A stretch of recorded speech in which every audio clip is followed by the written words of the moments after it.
যারা ডিটক্স করতে চান সেরা কি করবেন, আমি আজকে আপনাদেরকে 5টা ডিটক্স দেখাবো যেটা আপনারা নিয়মিত করতে পারেন অথবা মাসে একবার করতে পারেন। এই সুস্থ মাইন্ড সুস্থ ব্রেন আপনার জন্য প্রয়োজন। এটা সবাই করবেন।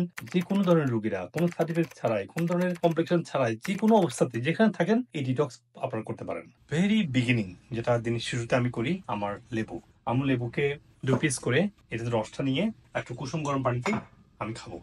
স্যাটিক অ্যাসিড আমার অ্যাসিড লেভেলকে ভালো করবে। লেবুর যে ফাইবার, এনজাইম, কিছু ফ্যাটি অ্যাসিডও আছে, কিছু মিনারেলও আছে। করার পরে আমি দেখেন অ্যালোভেরা, পুরো অ্যালোভেরা জেলকে কেটে আমি স্লাইস করে নিয়ে এই পানিতে নেব।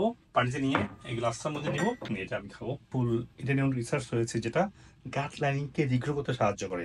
টার্মেরিক, টার্মেরিক একদম যেটা আমি নিয়ে আসছি এখানে একবারে কাঁচা। টার্মেরিকের যে কার্কুমিনটা আছে, এই কার্কুমিনটা আমাদের anti cancerous, anti inflammatory, antiviral, antibacterial. 4 নম্বর হচ্ছে জিঞ্জার নিয়ে আসছি আমি। জিঞ্জারটাকে আমি কুচকুচ করে কেটে একদম ফুটন্ত গরম পানিতে দিয়ে আমি খাবো।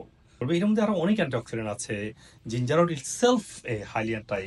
গ্রিন টি আপনারা যে কোনো অর্গানিক টি দিতে পারেন। তো আমি 5টা জিনিস আমি ফাস্টিং করব। আমি লেবু, অ্যালোভেরা, আমার জিঞ্জার অয়েল যেটা জিঞ্জার, আর কাসকি হলুদ এবং গ্রিন টি অর ক্যামোমিল টি। এই 5টা ডিটক্স আমার 3 দিন করতে পারি